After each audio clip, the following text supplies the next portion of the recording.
19তম ওভারের শেষ দুই বলে শাহরিয়ার নাফিস ও থিসারা পেরেরা আউট হলে আবারও শেষ ওভারের নাটকীয়তায় গড়ায় ম্যাচ। 6 বলে তখন বরিশালের দরকার 7 রান। তবে নাটকটিকে ঠিক জমতে দিলেন না মুশফিকুর রহিম। শেষ ওভারের প্রথম বলে 2 আর দ্বিতীয় বলে 4 মেরে ম্যাচটা নিজের করে নেন বরিশাল ক্যাপ্টেন। 4 নম্বর বলে আরও একটি 4-এ জয় নিশ্চিত করেন দুর্দান্ত ফর্মে থাকা মুশি।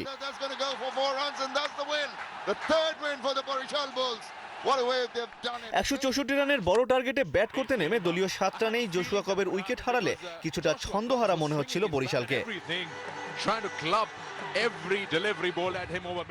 তবে শুরুর এই ধাক্কাটা মোটেও আমলে নেননি শাহরিয়ার নাফিস ও ডেভিড মালান। হাত খুলে ব্যাট চালাতে থাকেন দুজনই, ঠিক রাখেন রান তোলার গতি।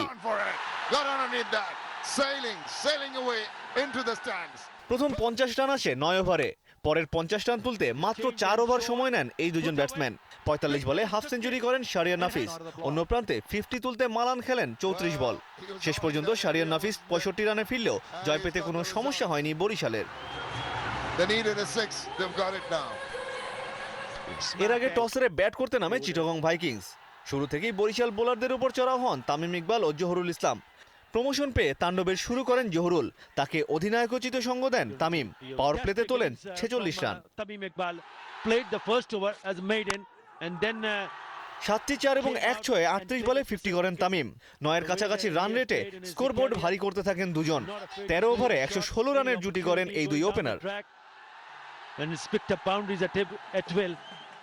চট্টলার ইনিংসে প্রথম ব্রেক থ্রু দেন কামরুল ইসলাম রাব্বি, ফেরান 75 রান করা তামিমকে।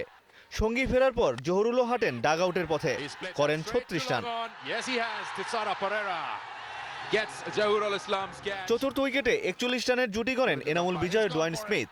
এই দুজনের ক্যামিওতে 163 রান জমা করে চিটাগং। 27 রানে অপরাজিত থাকেন বিজয়, স্মিথ করেন 17।